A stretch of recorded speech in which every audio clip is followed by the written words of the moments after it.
The last thing I expected that night was a legal document signed by my own parents. My father slid it across the table like it was a business deal. My mother wouldn't even look me in the eye. And my sister. She had already signed it. They were officially cutting me out of the family.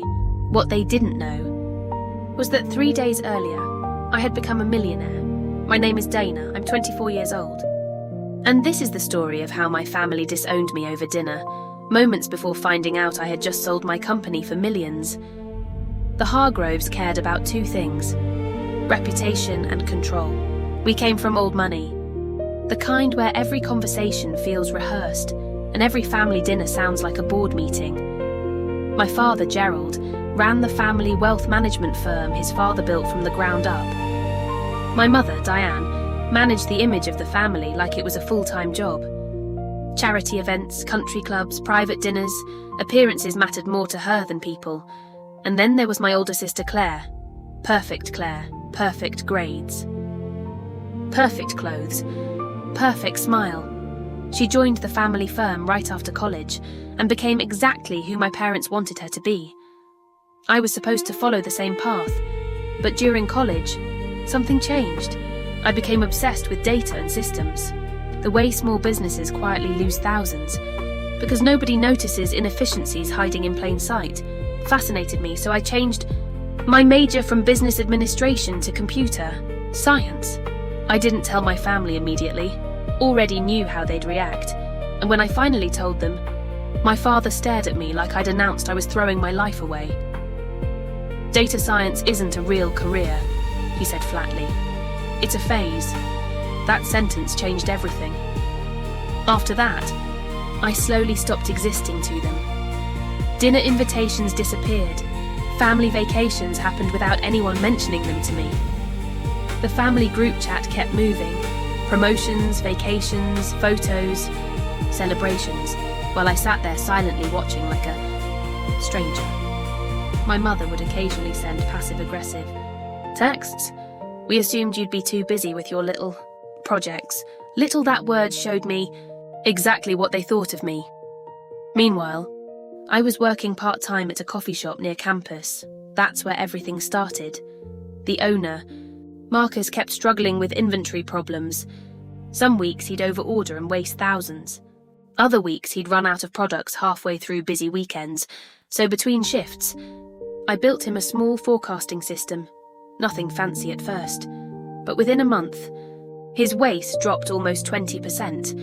Then Marcus told another business owner, then another, and suddenly, what started on a laptop in a coffee shop slowly became a real company. Loopline, a logistics optimization platform for small and mid-sized businesses. By graduation, I had a small team, paying clients and investors asking for meetings. A year later, a venture capital firm invested $2.1 million into the company. Still didn't tell my family. Part of me kept hoping they'd eventually care enough to ask about my life. They never did. Then came the dinner invitation, Tuesday morning. One text from my mother, Ilara's, Thursday, 7 p.m. Be there. No warmth, no explanation, and somehow, I already knew something was wrong. I almost didn't go. I should have trusted that instinct. When I arrived at the restaurant, the hostess checked the reservation list twice before looking back up at me awkwardly. My name wasn't even on the reservation. That should have been my warning. They were already seated when I walked in, so... Father checking emails. My mother sitting perfectly, upright like she was posing for a magazine. Claire scrolling through her phone. "There she is," my mother said with a tight smile. No hug, no warmth, nothing. Dinner started painfully. Normal small talk. Fake politeness. Surface level. Questions nobody cared about. I waited for the real reason I'd been invited. Then halfway through the appetizers, my mother reached into her purse and placed a cream-coloured envelope in front of me. "Nobody spoke. We've been discussing this for a long time," she finally said carefully. "And we think this is best for everyone." I opened it. It was a formal legal document, .cold.precise.clinical. According to the letter, I had chosen a path incompatible with the Hargrove family direction, Because of that, I was officially being removed from any future inheritance, excluded from the family business, and released from representing the Hargrove name in any professional capacity. Then I looked at the bottom of the page. 3 signatures, my father's, my mother's, and Claire's, my own sister, had signed it. For a few seconds, nobody moved. I honestly think they expected me to cry, or beg, or argue. Instead, I folded the paper calmly and placed it inside my coat pocket. Then I looked up. "Is that everything?" I asked. My father almost looked surprised by how calm I sounded, and that's when I reached into my bag. "Actually," I said softly, "I brought something too." I placed my own folder on the table and slid it toward them. My father opened it first. Watched his expression change almost immediately. Confusion, focus, then shock. "Loopline was acquired last Friday," I said. "The deal becomes public Monday morning." Nobody said a word. The acquisition value was $6.8 million. I continued. "I own 53% of the company." The silence that followed felt enormous. Claire leaned forward first. "You built this?" she asked quietly. I nodded. "While working at the coffee shop, you all mocked, yes." My mother's composure cracked instantly. "Dana." "We didn't know. You didn't ask." 3 words, that was all it took, because that was the truth. They never asked. Not once. Not about my work, not about my goals. Not about my life. My father cleared his throat. "Uncomfortably, I think," he said carefully.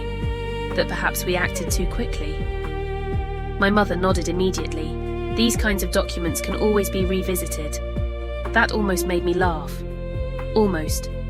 Because suddenly, now that money was involved, I mattered again. I looked at all 3 of them sitting there in silence, and for the first time in years, I felt absolutely nothing. No anger, no sadness, no need for their approval, just clarity.